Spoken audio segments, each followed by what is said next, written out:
नमस्कार दोस्तों, मैं Ravindra Yadav, solar engineer of टेक्न एनर्जी।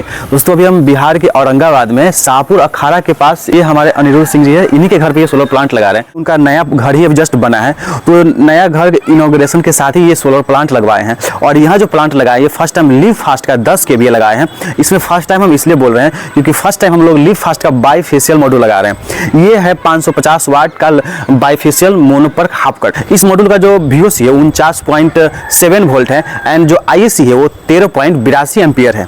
अब इसको इस टाइम पे, चूंकि अभी 8 बजने वाला है, इस टाइम पे टेस्ट करते हैं कि इसका VOC ISC एक्चुअली में क्या मिल रहा है इस वेदर में और इस टाइम पे क्या मिल रहा है। फिर इसको 11 बजे के आसपास टेस्ट करेंगे और फिर उसको आप दिखलाएंगे कि ये जो ये सिस्टम लगा उस सिस्टम पे कैसा परफॉर्म कर रहा है। दूसरा कि इस वीडियो में आपको खास क्या दिखेगा, पहला कि अगर आप चाहते हैं कि ऑफ ग्रिड प्लांट भी लगाए और कौन सा प्लांट लगाए, चूंकि जो लोकल में आपको जो प्लांट मिल जाएगा, लोकल मतलब कि लोकल में सर्विस मिल जाए, उस टाइप का प्लांट लगाते हैं तो आपके लिए ज़्यादा बेनिफिट है, क्योंकि आपको फट से सर्विस मिल जाएगा। क्योंकि ऑफ ग्रिड प्लांट में या हाइब्रिड प्लांट में सर्विस का ही सबसे बड़ा टेंशन रहता है। तो अगर आप ऑफ ग्रिड प्लांट लगाना चाहते हैं और बेस्ट प्लांट लगाना चाहते हैं तो आप ये कंपनी चूज कर सकते हैं, क्योंकि ये जो टॉप 5 जो बेस्ट कंपनी है अपने बिहार के लिए खास करके, उसमें ये आता है। ठीक है, अब बात आती है कि इस वीडियो में खास क्या है। इस वीडियो में खास ये है कि आप ऑफ ग्रिड पे इन्वर्टर पे भी आप बाईफेशियल मॉड्यूल लगा सकते हैं। उसके साथ यहाँ जो हम इंस्टॉल किए उसमें क्या क्राइटेरिया मेंटेन की है। पहला कि इनका कहना था कि हमको हाई राइज में स्ट्रक्चर लगा के दीजिए ताकि जो ये एरिया है ये यूज में आ जाए। दूसरा कि इनका जो पानी का टंकी है वो पानी का टंकी भी छाया के अंदर में आ जाए, तो वो लगाए हैं। दूसरा कि बाकी स्पेस यूजेबल हो, चूंकि नीचे भी इनके पास जगह कम है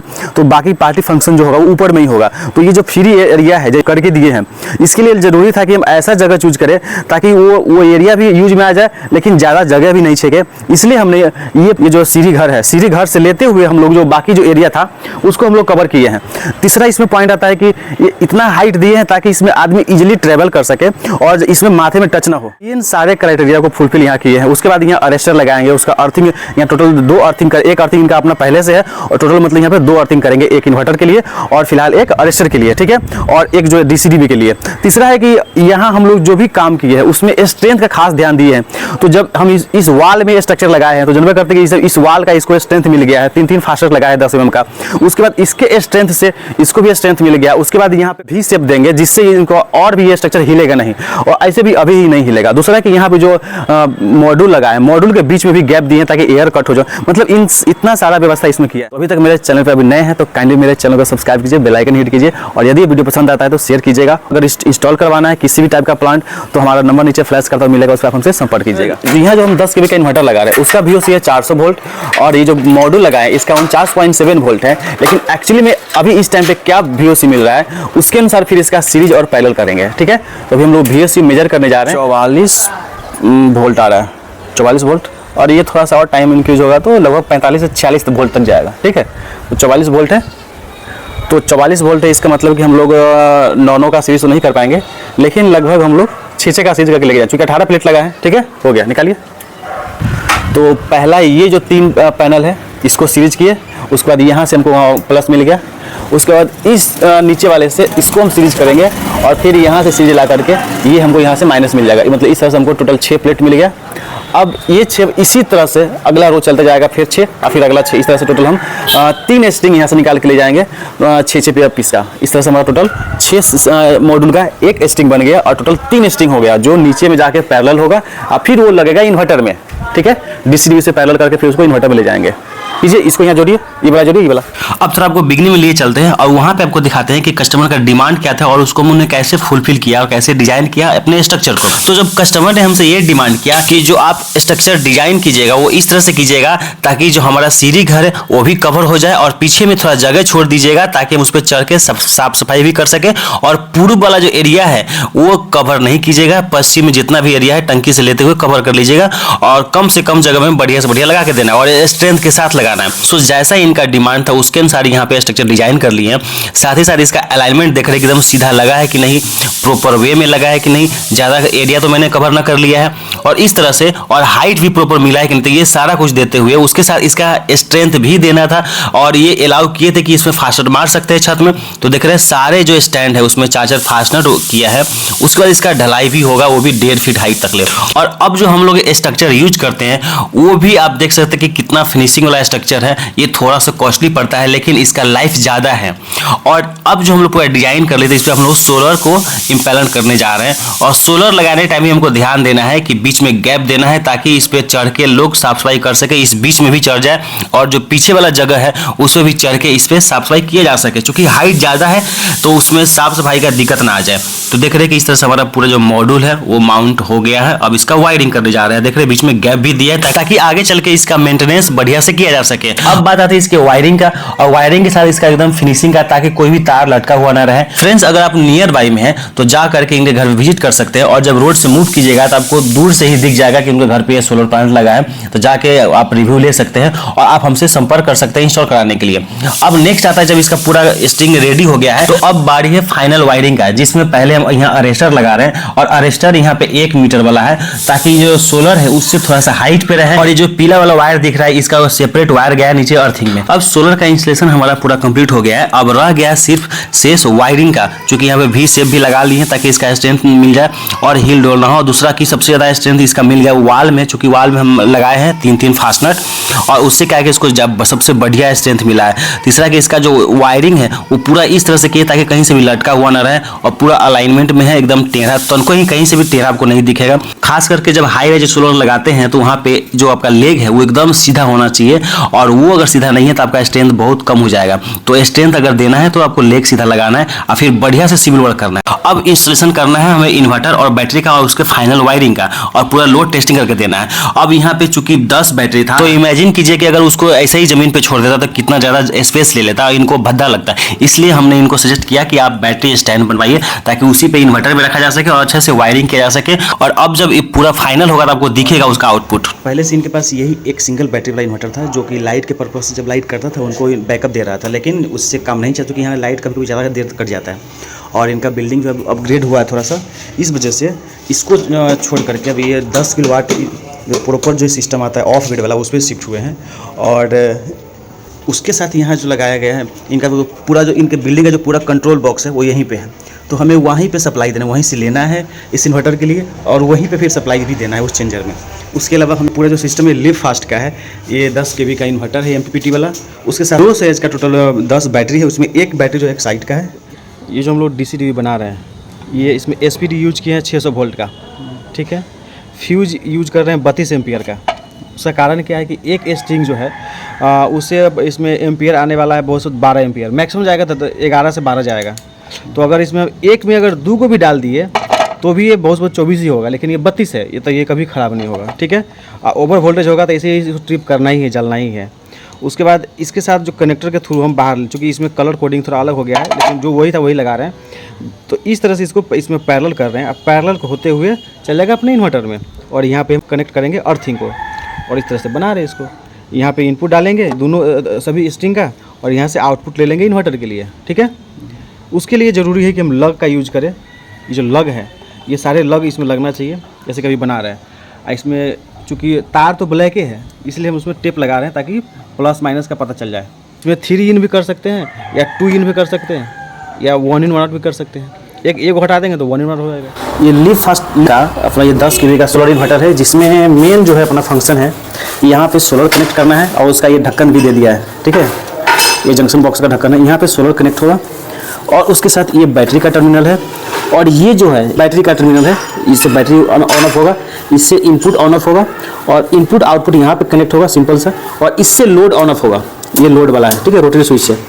यहाँ भी 1 पे करेंगे तो बाईपास हो जाएगा, और 2 पे रखेंगे तो इन्वर्टर मोड में। यहाँ पे उल्टा लेकिन दे दिया है, वो ना 1 पे रहता है इन्वर्टर। तो चूंकि यहाँ पे ज़्यादा प्रोटेक्शन स्विच नहीं दिया, इसलिए हमें AC-DB और DC-DB दोनों लगाना हो। चूंकि इनपुट के लिए दिया है तो हम लोग सिर्फ आउटपुट के लिए यहाँ पे AC-DB लगाएंगे। अब यहाँ पे काम एक करना है कि पहले उसको ट्रे लगा लेते हैं। ट्रे के ऊपर में हम AC-DB और DC-DB लगा रहे हैं। चूंकि ट्रे इसलिए तो कि वायर जो ज़्यादा हो जाएगा तो एक साथ आ जाए, ताकि पाइपिंग ज़्यादा हमको ना करना पड़े, इसलिए हम लोग ट्रे का यूज किया है। अब दूसरा है कि जब AC-DB लगा ले और DC-DB लगा ले, उसको लेबल के थ्रू लगा ले, ताकि थोड़ा टेढ़ा मेढ़ा ना हो।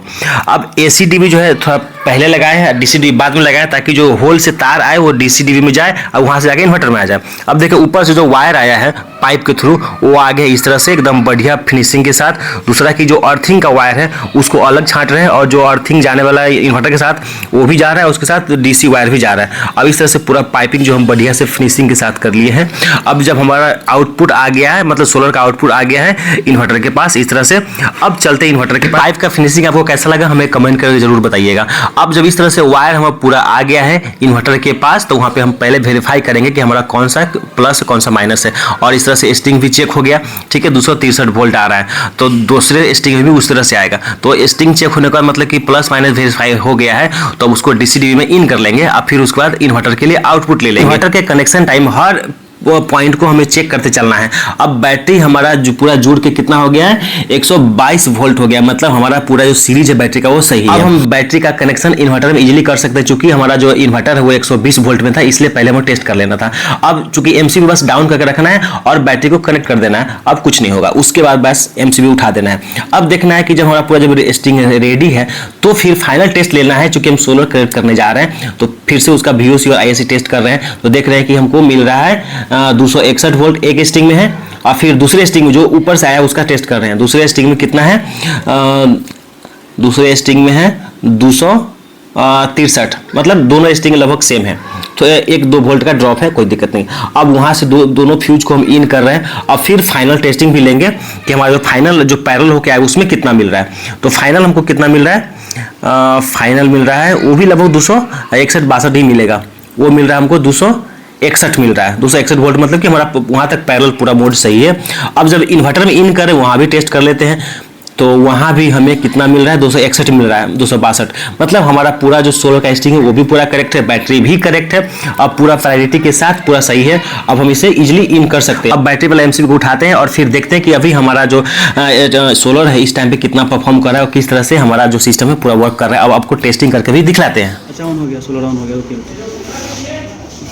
सोलर चार्जिंग भी ऑन कर लिया।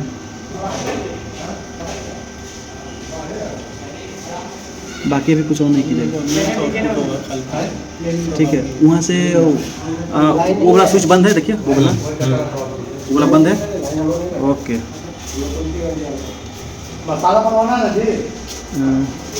सोलर ऑन, चलिए बैटरी 30 एम्पियर चार्जिंग कर रहे हैं, चलिए बढ़िया है। ऑन कर रहे हैं, आ गया। मेन्स ऑफ है, वहाँ लाइट आ गया। हाँ वो गिरावल वहाँ जोड़ेंगे तब ना। चलिए, लोड अभी नहीं चलाए हैं। एंड देख रहे हैं कि इस तरह से हमारा जो इन्वर्टर है पूरा रेडी है लोड चलाने के लिए। बस हम इनके चेंजर में कनेक्शन देना है, आउटपुट का बस लोड चला के इनको दिखलाना है। अब हमें एक इन्वर्टर का कुछ जो म्यूचुअल सेटिंग्स है वो परफॉर्म करना है, उसके बाद फिर इनका लोड टेस्ट करके आपको दिखलाते हैं। तो अभी इनका मैंने मेंस कनेक्ट कर लिया है, तो मेंस यहाँ ऑन हो गया है। अभी बस लोड नहीं डाला है, बस मेंस ऑन हो गया, मेंस का वोल्टेज आ गया है। अब इन्वर्टर बस रेडी है अपना लोड रन करने के लिए। यूपीएस मोड भी ऑन है, चार्जिंग हो रहा है, सोलर से भी लोड नहीं चला है चूँकि लोड कनेक्ट नहीं किए जस्ट अभी। अब इनको बोले कि जितना भी लोड है सब ऑन कर दीजिए। और इनके यहाँ बस एक चीज़ जो पुराना वाला पहले से लगा हुआ था 8 kVA का सर्वो, जब भी ज़्यादा लोड चल रहा है तो ये सर्वो देख रहे बहुत ज़्यादा फ्लैक्चुएट कर रहा है, जिसकी वजह से इनके लोड में भी फ्लैक्चुएशन आ रहा है। तो मैंने इनको बोला है कि ये जो सर्वो इसको हटा दीजिए, चूँकि 8 kVA का है और लोड चलेगा इससे ज़्यादा का तो फ्लक्चुएशन होगा। और ये सबसे बड़ा दिक्कत है कि ये आउटपुट में लगा हुआ है, अगर इनपुट में लगा रहता तो कोई दिक्कत नहीं था, लेकिन ये आउटपुट में जोड़ दिया है, जो जिस वजह से हो क्या रहा है कि जब भी इसमें लोड एक्स्ट्रा ऐड कर रहे हैं या कोई भी लोड ऑन कर रहे हैं तो देख रहे हैं थोड़ा सा हेवी लोड है तो वो फ्लक्चुएट हो जाता है, और जिसकी वजह से क्या है कि वो बंद पड़ जाता है। और इसी वजह से इस सर्वो को यहाँ से हमको हटाना पड़ा है। और देख रहे कि अभी हमारा सोलर जो है अभी जनरेशन दे रहा है, चूँकि टाइम हो गया है 4:30, जिसकी वजह से सोलर का जनरेशन भी कम हो गया है। अभी बैटरी चार्ज हो गया है 141 वोल्ट हो गया है, मतलब बैटरी चार्ज है। मेंस का वोल्टेज बहुत ज़्यादा डाउन है, और जब सर्वो को इसके मेंस में कनेक्ट करेंगे तो यही जो वोल्टेज को मेंटेन करेगा। और रही यहाँ लोड हैंडलिंग की बात, यहाँ पे इनका मोटर हो गया, उसके बाद इनके घर में गीजर है, उसके बाद इनका इंडक्शन चल रहा था, उसका कुछ अदर अप्लायंसेस लाइट फैन सब जो चल रहा था वो सब चला के इनको दिखला दिया। उसके बाद लाइट काट करके और लाइट जब आया है वो भी फंक्शन इनको दिखला दिया है कि कोई फ्लक्चुएशन नहीं है। अब इसके इन्वर्टर के जो भी यहाँ पर इनर वायरिंग किए हैं तो कस्टमर का कहना है कि हमको ये पूरा ओवरव्यू का फिर से बता दीजिए कि अगर हमें कभी शटडाउन लेना पड़े और फिर इसे स्टार्ट करना पड़े तो हमें कोई दिक्कत ना हो, कोई परेशानी ना हो। तो देख रहे हैं कि इसका वायरिंग हम कितना अच्छे फिनिशिंग से किए हैं। अब इसका एक बार फिर से ओवरव्यू ले रहे हैं। और यहाँ टोटल जो 3 अर्थिंग किए हैं, उस 3 अर्थिंग में 2 अर्थिंग हमने किया, एक अर्थिंग इनका पहले से था, तो ये एक पहला अर्थिंग हो गया। और एक अर्थिंग, और ये जो अर्थिंग है ये डायरेक्ट गया इन्वर्टर के लिए, ठीक है, यहाँ से इन्वर्टर के लिए गया है। और उसके बाद जो दूसरा अर्थिंग है वो गया है अपने अरेस्टर के लिए ऊपर में। और इस तरह 2 अर्थिंग हम किए हैं और एक अर्थिंग इनका पहले से था, ये वाला अर्थिंग जो इनका था वो डायरेक्ट इनका पहले से कनेक्ट था, तो उसको भी लेके चले गए अपने इन्वर्टर के पास। और एक अर्थिंग गया ऊपर में अरेस्टर के पास। और यहाँ से जो वायर गया है टी लग करके ये अपने इन्वर्टर के पास आ गया है। और यहाँ एक तो बैटरी का नोड कनेक्ट हुआ माइनस में और एक बैटरी का प्लस वहाँ से कनेक्ट हुआ। इस तरह से बैटरी का सीरीज करके इन्वर्टर में लगा लिए हैं। तो बात कर लेते हैं, अगर हम मान लीजिए बैटरी में इंडिकेटर लगा देंगे तो इसका लेवल का पता चलता रहेगा। जब पता चलेगा कि इसमें पानी कम है तो उसका मेंटेनेंस करने के लिए हम सबसे पहले पहला स्टेप क्या लेंगे, या तो इन्वर्टर का जो पावर बटन है उसको डायरेक्टली ऑफ कर देंगे तो सारा सिस्टम ही बंद हो जाएगा और आराम से इसका हम इंडिकेटर खोल कर उसमें पानी डाल सकते हैं। लेकिन अगर यहाँ पे नहीं करेंगे तो दूसरा स्टेप क्या है कि सबसे पहले हम जाएंगे अपने ACDB पे, ठीक है, तो जाएंगे ACDB पे और वहाँ से हम पहले आउटपुट सिर्फ बंद कर देंगे, उसको खोल करके आउटपुट बंद कर लेंगे। जब वो बंद हो गया, क्योंकि आउटपुट पहले ही बंद कर चुके हैं, अब सोलर का जो इनपुट है उसको बंद करेंगे और ग्रिड का इनपुट बंद कर देंगे, क्योंकि ये तो पहले से बंद कर चुके हैं। अब ये सारा कुछ बंद हो जाएगा तो बैटरी चार्ज नहीं होगा, फिर उस स्थिति में हम इसका मेंटेनेंस कर सकेंगे। अब इसके वायरिंग की बात बताते हैं कि इसका वायरिंग हमने इनपुट कहाँ से लिया है। तो ये जो फ्यूज दिख रहा है उस फ्यूज से यहाँ पे हमने इसका डायरेक्ट इनपुट लिया है, फिर यहाँ से आउटपुट लेकर के उस बॉक्स से होते हुए आउटपुट इस चेंजर में दे दिया है, ये वाले चेंजर में। और अगर ऊपर कर देंगे तो ऊपर में सोलर हो जाएगा और अगर नीचे करेंगे तो नीचे में ग्रिड हो जाएगा। इस चेंजर का ऑलरेडी काम हो रखा है, सिर्फ हम जनरेटर की जगह पे हम सोलर का डाल दिए हैं। आपको सिर्फ चेंजर को ऑन ऑफ करना है और आपका इन्वर्टर मोड में चल जाएगा और या ग्रिड मोड में चल जाएगा, बस इतना ही काम करना है। अब आपको यहाँ से कुछ भी छेड़छाड़ करना जरूरत नहीं है और खास करके पीछे से कोई भी MCB नहीं गिराना है। अगर कुछ जरूरत पड़ेगा भी तो हमको वीडियो कॉल पे लेकर आप हमसे बात कर लीजिएगा, फिर आपको बता देंगे हाँ आपको क्या परफॉर्म करना है। इनकेस कभी इन्वर्टर खराब होगा तो आपको बस रोटरी स्विच को घुमा देना है, अभी जो 2 पे उसको 1 पे कर देना है, बस इतना सा काम करना है और इतना ही सारा फंक्शन है। बस 31% लोड है अभी। ये हम बोल रहे हैं कि फ्रेंड्स इनको तो हमने पूरा सेटिस्फाई कर दिया, इनका इंस्टॉलेशन कंप्लीट हो गया है। यदि आपको भी इंस्टॉल करवाना है तो मेरा नंबर फ्लैश कर रहा है, इस पर आप हमसे संपर्क कर सकते हैं, चाहे व्हाट्सएप के थ्रू या कॉल के थ्रू। और यदि आपने मेरा चैनल सब्सक्राइब नहीं किया अभी तक ले तो काइंडली मेरे चैनल को सब्सक्राइब कीजिए, बेल आइकन हिट कीजिए और वीडियो पसंद आएगा तो इसको शेयर करते चलिएगा और लाइक जरूर कीजिएगा।